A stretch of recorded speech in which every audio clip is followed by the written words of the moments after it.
Welcome to the Imperfect Men's Club podcast. Today, I think I'm going to start off talking about our foundational wheel, the flywheel of life that Jim and I set up starting a couple of years ago now, and it's evolved and matured and nuanced over time. But at the center of this wheel is the self or the ego. And then Jim, some weeks back, started compiling a list of self hyphen words: self-awareness, self-actualization, self-worth, self-doubt, so on and so forth. And today we're going to talk about self-authenticity, the concept of authenticity. And one of the reasons, and I think what we're going to do, Jim, unless you correct me, move it another direction if you like, but when we talking earlier, became clear that if you begin with the self and the topic is authenticity, you can attach that to all of the 5 other areas of life: worldview, health, profession, money, and people. Are you being authentic in all of those facets of your life? And I think part of the impetus for this topic was just very recently. I had somebody reach out to me on LinkedIn, and they wanted to sell me something, and I typically don't respond favorably to those when you start off with the sale. But I went back and forth with this guy for some reason, and he wasn't obnoxious or anything like that, but he set up a phone call with one of his bosses for a 15-minute, let us tell you how we can help you call. And I said, okay, fine. I probably shouldn't have in hindsight. But he sent me like a Loom video, one of those real short videos, and said, please watch this before you get on the call. And I watched it like 2 hours ago, and it was him bragging in front of his big fancy house and beating his chest kind of figuratively. And I immediately popped open the calendar invitation and I said, cancel. And it asked me for the reason. And I said, because I was put off by this video. And the reason I was put off by this video is there was absolutely nothing authentic about this guy at all. And you had said earlier, Jim, that whole standing next to the Ferrari and the mansion and the bikini clad girls on the speedboat, nobody's buying that shit anymore, you know? And I couldn't agree more. I don't think I ever bought it, but now I find that it doesn't just distract me. I find it distasteful. So I think, authenticity, and, I write, my morning routine includes writing down what is it that I want to improve upon today. And I do it on a daily basis. It takes 30 seconds. And authenticity pops up a lot. And the other one's consistency. And we could talk about that at another time. But I think authenticity it's invading my life. I feel like I'm striving to become more and more and more authentic. And even when I know that something that I might say or a position that I might take will offend half the population, or one of my children, or a friend of mine that happens to have a different worldview, I'm kind, but authenticity is just kind of screaming out of my soul lately. I find it very, very interesting. What are you doing with authenticity, Jim? How's that impacting your life? Yeah, again, the timing's ideal for this conversation for just what it has some events that happened in the last couple of days, this last week. Yeah, we mentioned the AI. Not that we want to make this conversation about AI, but also how the good of AI, but also the bad of AI, because AI is right now just taking information that's something that's already been created and aggregating that information and feeding it back to us, right? So there's some concern that there's going to be a lot of garbage stuff that's not authentic at all. Mm-hmm. And the future really is following people that are believable. It's Mm-hmm. also a major shift in advertising, right? Think about the reach that a social media personality has compared to a short 10 years ago or even 15 years ago, where to get that reach, you would create a fake advertising commercial with paid actors and scripts. And that's just not even effective anymore. That there's more reach going through a social media personality on TikTok to sell your products or your goods or your services. Why that is? Because they're more believable, they're more authentic. And I really think this is a paradigm shift that for the good, in my opinion. Like I said, I've become more optimistic in recent really months, particularly this 2024, that people just don't believe traditional media. They don't believe advertisers. They don't believe brands any longer. So Yeah. Yeah. being authentic is you can't fake authentic, right? You can be a very skilled actor and play a role based on a script, but you can't fake um, being authentic. Eventually, you'll be discovered. So Yeah, I'm thinking as you're talking about what's driving this, and I think to me, it's being driven by a couple things. One is, at least for me personally, when I was young, when I was being taught in school, and it was writing or my voice of any kind, maybe public speaking, mhm, writing, creating content of any kind, which was a completely different landscape when we were young. Um, I was told to be proper. I was mhm, told to be correct. I was mhm, told to be, um, you know, respectful of my elders and such, right? And mhm, those are all conceptually sound. But what I find now as an adult, as I put out more and more and more content online to try and get people that feel the way that I do or that need what I have to offer to come to me because they already know who I am because they've read my stuff or watched my videos, as opposed to going out and trying to sell them something, which I've always found to be distasteful. mhm, Find the right people that are already predisposed to want what you have, and just be clear in how you can bring it to them, and mhm, are they ready for it? There's nothing proper about the way that I write now. I mean, I'm grammatically correct. Well, not even. Sometimes I use slang and misspell things on purpose. But my point is, the authenticity in my writing now is because I'm not being proper. I'm not mhm. attempting to be polite. I'm not attempting to be respectful. I might be, but that's not my goal. My goal is to be authentic. And Yeah, that's reaching down deep, but also not making the mistake of, at least in my mind, sharing too much with the world, right? yeah. When you're going to the bathroom, close the door, that kind of thing. So, Yeah, you know what it reminds me of too, that there's actually even there's an effort to even look to pretend you're authentic when you're not. Like the name of our podcast is the Imperfect Men's Club, right? Well, we named that for a reason, right? The imperfection is the perfection, and instead of trying to hide that, we stopped editing and we just went raw, and mhm. and that right now actually has more value than the edited stuff in the past. And I find that I think that's refreshing. It's what the world wants, but it is kind of funny, right? If you think about how, just say you went to film school, for example, Mhm. everything was done based on a script, and you had to say things a certain way. That's all. That's all changing right now. Yeah. Because those yeah, those you had to remember lines. You had to. There was a certain way that you had to act in order to produce a movie or even do a presentation in corporations or business in general, and some of that's gone away. And there's so I also think it's worth talking about at different stages of your life. It's a lot easier to be authentic in your mid 30s, 40s, 50s, and 60s than it is when you're 19 or 20, because you have to somewhat buy in. You have to let go of maybe your individuality to become part of a group or a company or a culture, uh, and that's so I do think it's worth mentioning. You know, as we get older, our best self.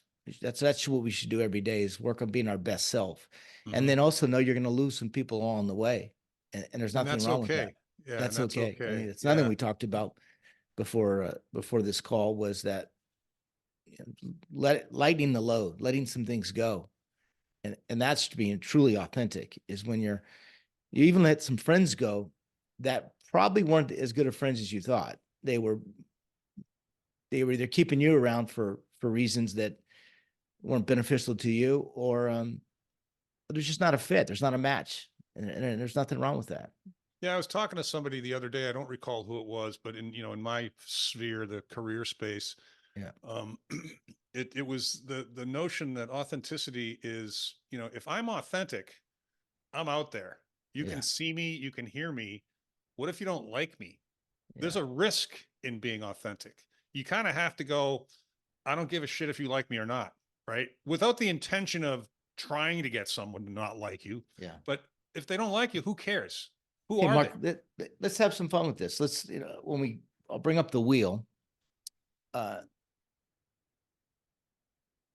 and one of the things I like about this is this area here, especially the worldview. When you Hmm. get really comfortable with your worldview in terms of your childhood, your heritage, your nationality, your spirituality, your religion, whatever it is, I think you become authentic in this area here first. If you get that right and you stay true to that, then it does play out in these other areas. But let's talk about being authentic, in these 5 areas of your life. Yeah, no, I think you could get stuck on the worldview politics one. Mm. As we're talking, all I'm thinking about is, and I can't even use the word leadership. I want to, instead of leadership, I'm going to say the people that are currently in power. Okay. That's I don't, yeah. I I, don't detect I one like that iota. correction. Yeah, yeah, I don't detect one iota of authenticity from yeah, any of them. I yeah, think they're all full of shit. And back to what you were saying earlier about we've lost trust in some of these things. I think we've lost trust in most institutions. I think yeah, that could include corporate America. I think that could include education and academia. I yeah, think it includes Hollywood. It includes sports. It includes everything, you yeah. know? And Yeah, it's interesting you mentioned that because last night on Thursday nights I just meet with a group of guys. It's like 4 or 5 of us. We played rugby together.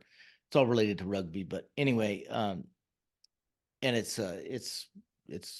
about 30 minutes from where I live. So I was gonna see my mom before I meet with them, Mhm. and we were talking about this same. She's mentioned something about how the garbage on TV, basically, right? And I Mhm. said, Mom, what do you think? Has it always been this way? And it's just social media and 24/7 news. We just see them for the buffoons they are. She said, no, she really felt that it has changed. The quality of people, the quality of our politicians. We don't have statesmen anymore. They're not No. state at all. They're what there are. They're talking heads. They're tabloid type. So in her opinion, and I agree with her, the quality of people has really gone down, and it could Well, be just trying to fill that 24/7 uh, media reel that they're pushing out. But yeah, it's very interesting. It's very frustrating, and but the thing that kills me is, and we were talking about this before, these people step up to the microphone and spit out knowingly yeah, something that's untrue, yeah, and they'll do it without any apology whatsoever. It's hmm, intentional. It's intentional obfuscation. It's intentional distraction. It's intentional misleading. There, it's in, and there you go to any microphone that's got a far leaning left person talking, and you get 10 of them in a row. They're all using the same phrases. They hmm, glom onto yeah, these propagandist phrases, and they're doing. And the worst part for me is how stupid they think we are. Like you can't yeah, you're telling me that you don't think I can tell that you're fucking lying right now? It's all over you. It's all over yeah, your face. You know. yeah, yeah. I couldn't agree more. And they're really paid actors. They're paid talking heads. And Yep. by the way, some of them are paid very, very well. I mean, did you see what Rachel Maddow's salary is? Don't depress me. Yeah, yeah. I don't even want to mention it, but it's in like some crazy amount, like $20 million a year or something Yeah, yeah. outrageous, right? Yeah, I Um, don't want to know what those ladies on the View make either. I don't even want a to call them lot, a lot ladies. of Yeah, money. yeah, I know. And Yeah. they got commercial stuff and they got lines of But clothing but and I all this. but hey, listen, like all the power to them for making the money. Yeah, But I whatever. really think Yeah, they're paid actors they to are. there's nothing authentic about them. No. They're very good at what they do because they sell a lot of advertising. They obviously are getting paid for what they're worth. Um, You know what's interesting, and to some extent this is speculation, but I'm pretty sure it's true. You'll get people will people on the far left will go back if somebody on the right is getting traction, is making progress, or succeeding in any way, the media, they'll immediately go into their historical content, like 10 years ago into their Twitter account. But they did that to Kevin Hart and kicked them off the Emmy Awards or whatever, or the Oscars. But you know, something you said 10 years ago, we don't do that. I don't go looking into people's backgrounds because I acknowledge the fact that everyone evolves, everyone changes. Some of us change for the better, some of us change for the worse. But what you said about a particular topic 10 years ago or 15 years ago, you want to take a different position on that now, just support it. Support it with a why. And Yeah. I'll honor the fact that you can change your mind. That's authentic, right? Yeah. Sticking to something that situations completely change, circumstances have completely changed, and you're going to take the same position as you did 15 years ago. I don't think that's authentic. I don't think that's self-aware, you know? It also explains why podcasts have grown so much and continue to grow, right? Look at Joe Rogan. He has a reach of 40 million listeners a week. Crazy. Could there be a more authentic guy than Joe Rogan? Is there anything Joe Rogan says that's not authentic? No, I think that's what drives him. And I think you've seen him evolve on positions. He walked into that podcast a liberal, and I don't think he's a liberal anymore. I won't put words in his mouth, but I think he's a libertarian. You know, I think he's right down the middle. I think he do what you need to do as long as you're not hurting anybody. But you know, and Bill Maher even says it. The left has gone crazy. You know, and he's it is interesting though. But even some guys like Bill Maher's a great example of a guy that started off, you know, definitely on the left, that's moved to the center, but he's authentic. And I've seen him live actually. He's very good. You could say what you want about maybe his views on things, but he's consistent. He will change his mind if something if he gets the information. Jon Stewart's another one that I didn't care for much when he had a show, but I do admire him for going out and holding his ground on some topics that go outside of maybe the storyline that he once had while he was getting paid. You know what's interesting about those two observations in my mind is I think Jon Stewart is a whack job on a couple of things. And I think Bill Maher's a whack job on a couple of things. It doesn't preclude me from listening to them on other topics that I might agree a little more. I don't demonize them for disagreeing with me on abortion. I don't demonize them for disagreeing with me on, you know, transgender, whatever. I don't care. I'm not like, I'm not going to make you a bad person because I disagree with you. And I think that's completely inauthentic, doing that to somebody. Yeah. Speaking of inauthentic, again, I don't want to make this too much about politics, but we got to call for what it is. Like this thing that happened with Joe Biden last week, right? He clearly had a bad week, but that's just, he's just an aging man. It's kind of sad that they put him out there for this to happen. But the people around him that defended him, you talk about not being authentic, but the people that just outright lied about him being 100% alert and he's this and this and that. And when we all just saw something, we're supposed to forget that. And then because that's his job, he is told to say things to make him look better than he is. I don't know why I find that so dishonest, so disingenuous is the word. That's one of my favorite words, but it's also you know, it's so many things, but I've said it to you a million times. They just think, I think they think that everyone else is stupid because they're stupid.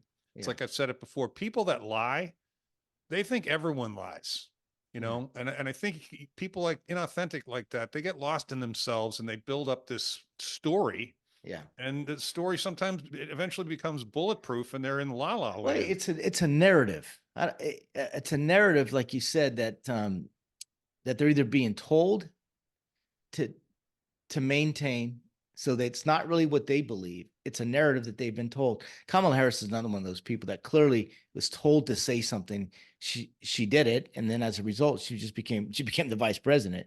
And everybody's wondering how, but I think that's a good example of somebody that's not very authentic. She'll change, she'll blows with the wind, and she'll change whatever she has to say because that's what gets her elevated. Or I mean, there's nothing authentic about her. Absolutely nothing. That, I think that, well, look at the way she got climbed the ladder. She was banging some married guy who was the yeah, mayor of hey, San listen, Francisco. yeah, And that then story she, came out again, and somebody that, remember, my claim to fame in life is that we were born in the same hospital room, 9 months apart. She's 9 months older than I am at Kaiser yeah, Oakland, well, California. her, Yeah, her cackle. And then she spent her career throwing people in jail for yeah, having bags of weed for 10, 15 yeah, year sentences, yeah.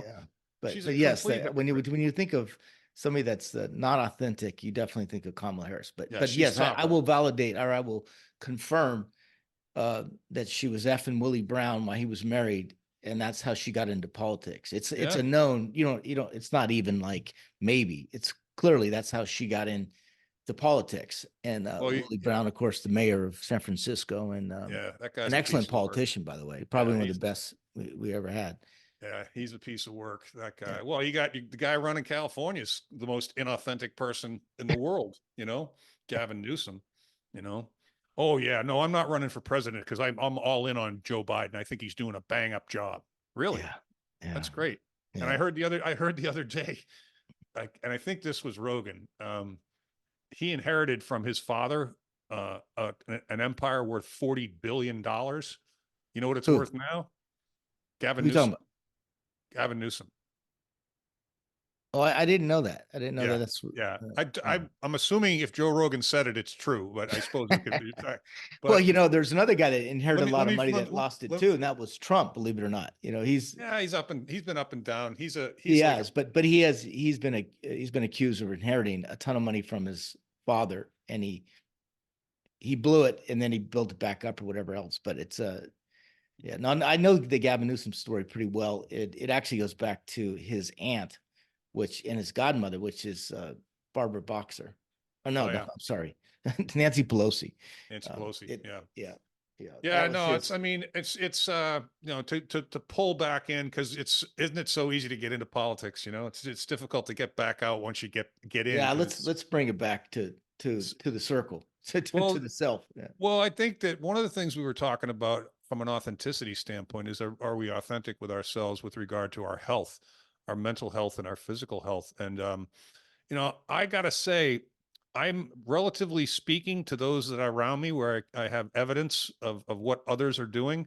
I think I do a pretty good job of that, but I'm not buttoned up. I'll let in something bad visually on Netflix or YouTube and I'll sleep poorly that night or whatever. I'm like, what Mhm. are you watching that shit for? Like, it's just it drags me in, or I'll find myself in this company of someone and after a number of minutes saying, this person is dragging me down. This person is sucking energy out of me. I want to Mhm. be around people that are putting energy into me, right? Yeah, yeah, I do a pretty yeah, good job physically and I do a pretty good job emotionally with some of the practices, but it's an ongoing thing. And yeah. I always look at myself in the mirror figuratively and um, realistically and say, are you doing everything you need to be doing to keep your health in order? Because Mhm. as you age, those things become more important. And maybe that exercise in itself, if I do that every day or a couple times a week, it'll be self-policing into my health, my authenticity about my health. I don't know how Yeah, you feel I about agree. that, Jim.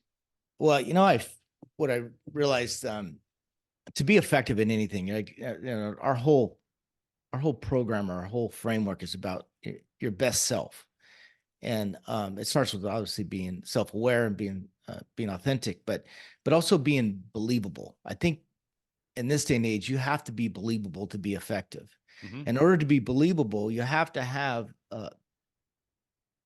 an origin story or some kind of a story that makes you believable. And recently, when I do either a Zoom call or some talks I did recently at a college for the uh, position I hold for the National Kitchen and Bath Association, I started to include my origin story, which I never did because I was somewhat embarrassed of it, right? Mm-hmm.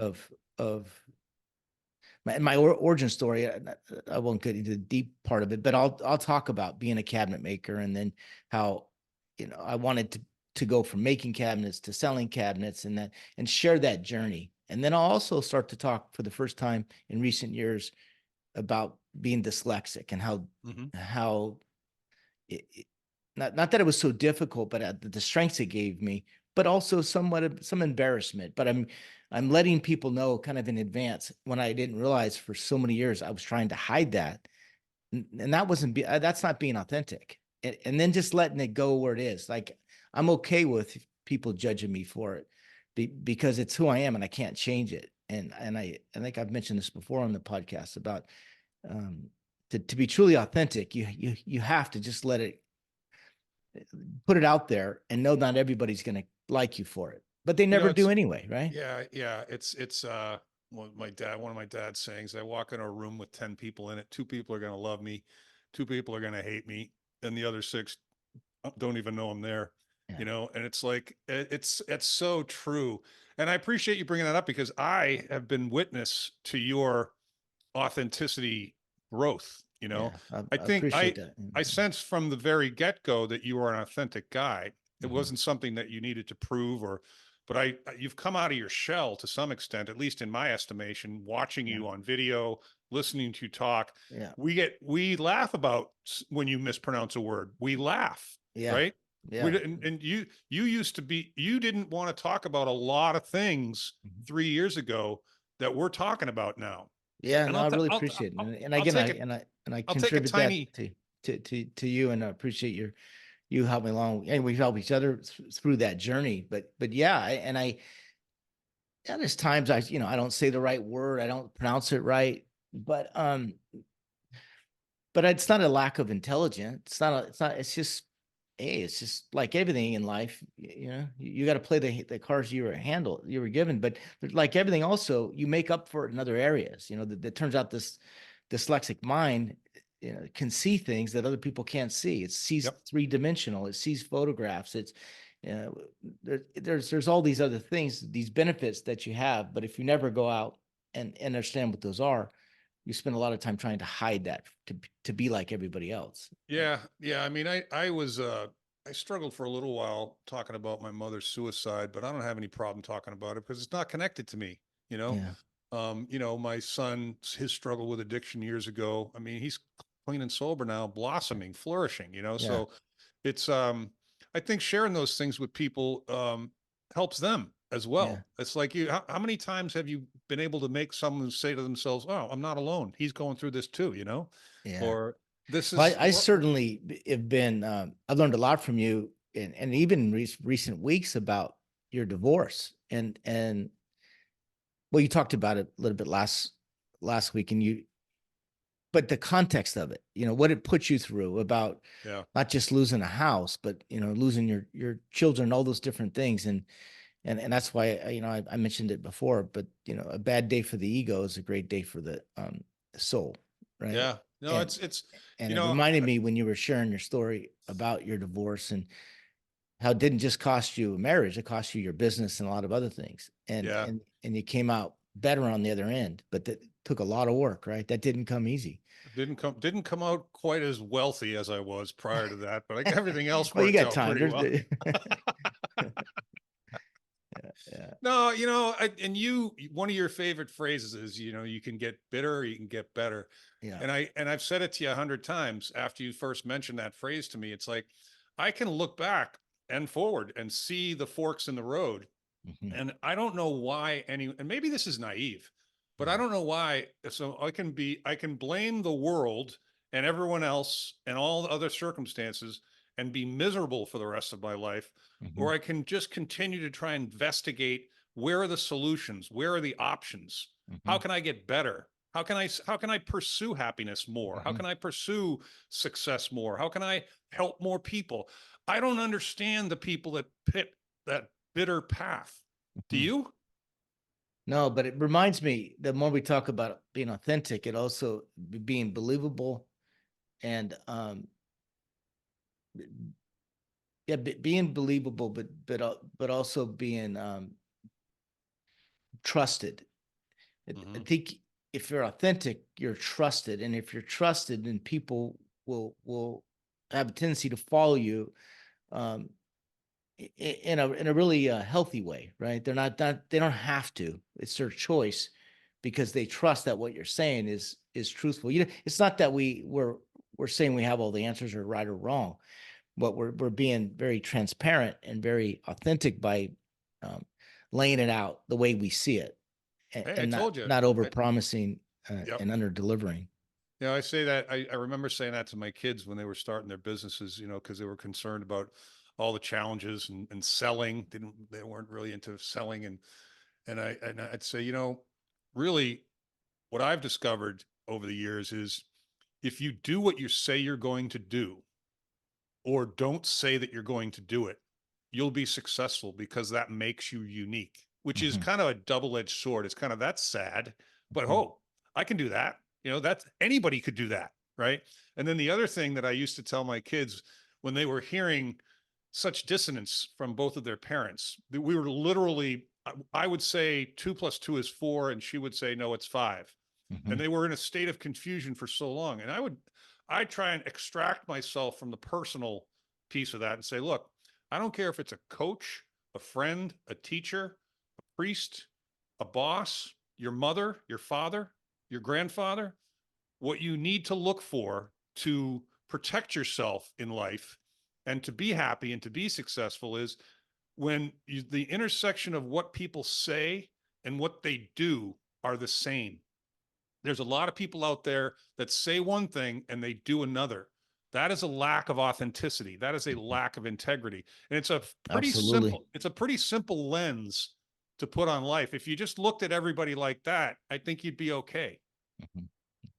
I think that's a great way to wrap up this week's call, and then also again about surrounding yourself with people that are authentic themselves, but also value your who you are, and can laugh at themselves and laugh at you, and not laugh at you, but laugh with you. That's also, you know, that's, I think that's what a club is about, right? Even what we create, we'll surround ourselves with people that value that value each other, but that are also authentic, You know, and the only celebrate our real differences. Yeah. Oh man, I wish we could do more of that.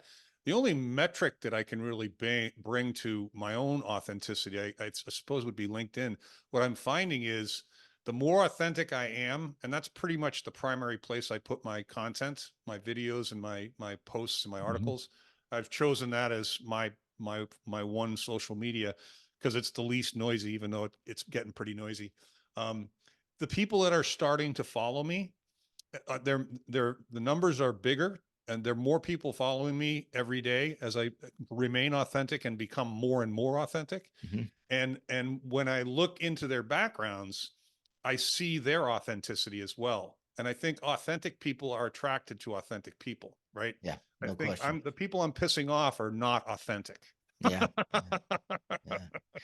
So But that's yeah, encouraging, right? You think about that's encouraging that the world is changing, and this technology that we have that is actually allowing us to find each other and to to connect in ways that we never could before.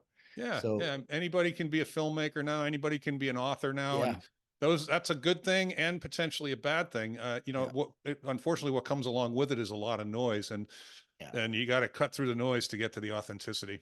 yeah. So All all right, right, Jim, Mark. that was fun. Until next week. Sounds good, man. See ya.